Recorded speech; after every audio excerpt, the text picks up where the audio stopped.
Sure. So I think a lot of people always think about access, and a lot of people don't really realize that nearly half of the world's population is still offline.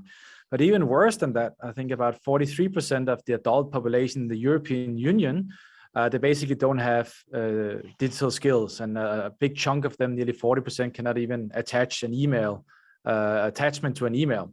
So for us, it's not so much about the access. I think a lot of technologies and a lot of companies is thinking about that, but it's really about the quality of use.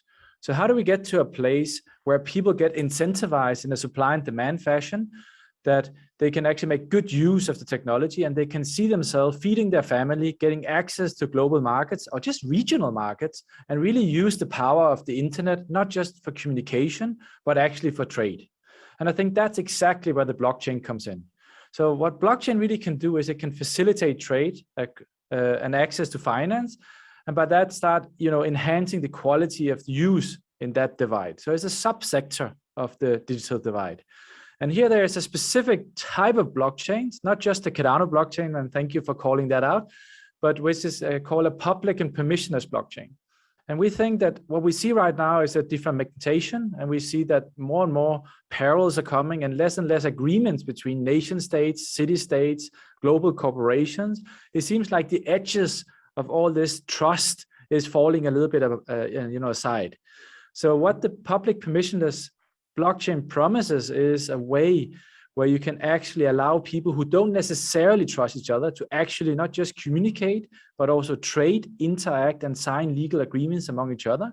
And by that, they can participate in trade from inception to settlement.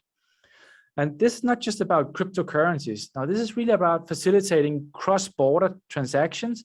And cross-border is not just nation states. Cross-border really also is between cities. It's about enabling a local population of producers to get access to their local region and get access to infrastructure. And when they see that they can actually, get this kind of tools in their hands, they will actually start asking for the access. They will start demanding the access from the local infrastructure. And by that, it's not just about social media, it's really about infrastructure.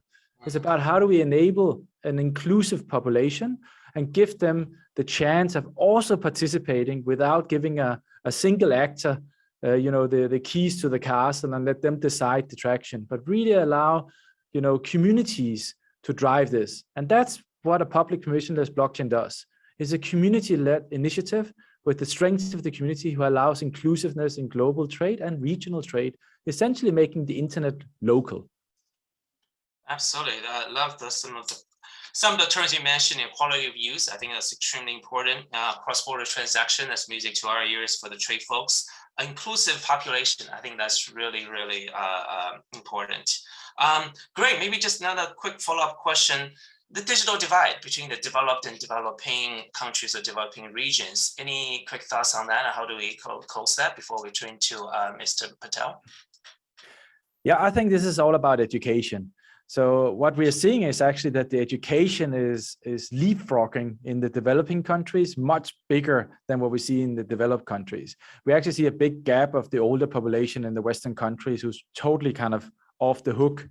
So I think the demand cycle in the developing countries will force the access and will force this usability and utility. But I also do, however, think that in the developed countries, the big thing is really policies. It's really about, going away from this old colonialism. It's about protecting my country and really start thinking much broader than just the European Union, and really think about how can we be there for the other countries as well, and how do we get to a place where we can trust each other's infrastructure in such a way that we put people first and not systems first. And to do that, we really need to change some of the global parameters around how we think. And that really goes back to politics and 200 years and trying to protect yourself and your wealth and your countries.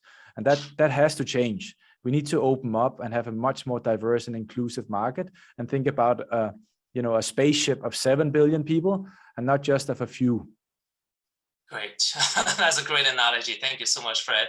I think this is really a good segue into turning to know. And Fred, you mentioned opportunities for developing countries. This concept of leapfrogging. And one region, one continent, I think has the opportunity.